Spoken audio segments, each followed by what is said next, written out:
So finally एक और opportunity आपके लिए निकल कर आती है new India assurance company limited की ओर से एडमिनिस्ट्रेटिव ऑफिसर की पोस्ट के लिए। ये ऑफिसर स्केल 1 की पोस्ट है जहां पे आपको स्पेशलिस्ट की भी वैकेंसीज देखने को मिलती है। जैसे कि रिस्क इंजीनियर्स के लिए 36 वैकेंसी है, ऑटोमोबाइल इंजीनियर के लिए 96 वैकेंसी है, लीगल के लिए 70 वैकेंसी है, अकाउंट्स के लिए 30 वैकेंसी है, हेल्थ के लिए 75 वैकेंसी है, IT के लिए यानी इन्फॉर्मेशन टेक्नोलॉजी के लिए 23 वैकेंसी है और जर्नलिस्ट के लिए 120 वैकेंसी है। कुल मिलाकर वैकेंसी की बात करें तो 450 वैकेंसी है और एज लिमिट की बात करें तो मिनिमम 21 साल होना चाहिए, मैक्सिमम 30 ईयर्स होना चाहिए। और सैलरी की बात करें तो आपको 80,000 रुपया प्रति महीना सैलरी आपको मिलेगा।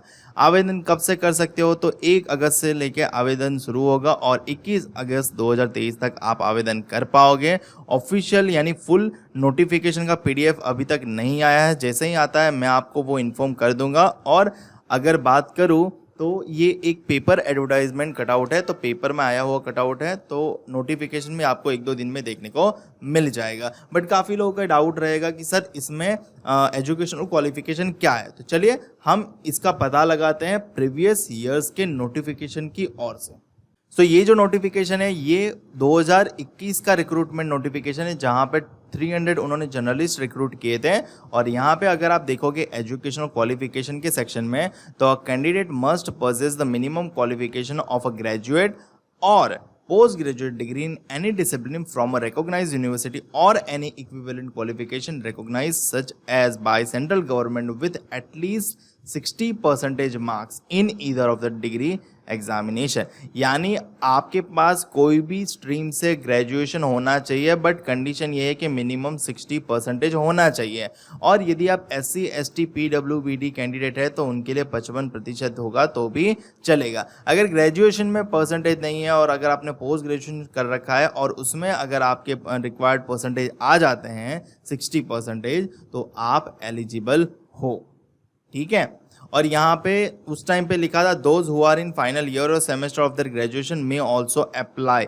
इस साल लिखा हुआ आता है कि नहीं आता है वो आपको ऑफिशियल नोटिफिकेशन में ही पता लगेगा, बट फिलहाल के लिए आप ये मान के चलो कि आप अप्लाई कर पाओगे।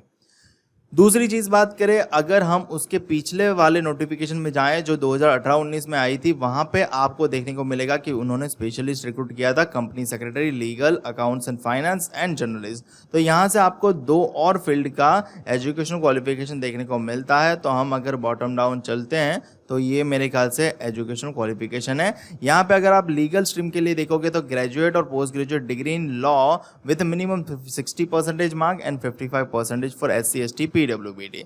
और अकाउंट्स के लिए देखोगे तो चार्टर्ड अकाउंटेंट एंड ग्रेजुएट और post graduation in any discipline with minimum 60% mark या फिर 55% फॉर SC ST PWBD। यानी यूं कहूँ तो स्पेशलिस्ट जितने भी हैं उनके लिए सीधी सी बात यही है कि उनके लिए स्पेशलिस्ट एजुकेशनल क्वालिफिकेशन मांगा जाएगा उनके स्ट्रीम की पर्टिकुलर डिग्री के लिए।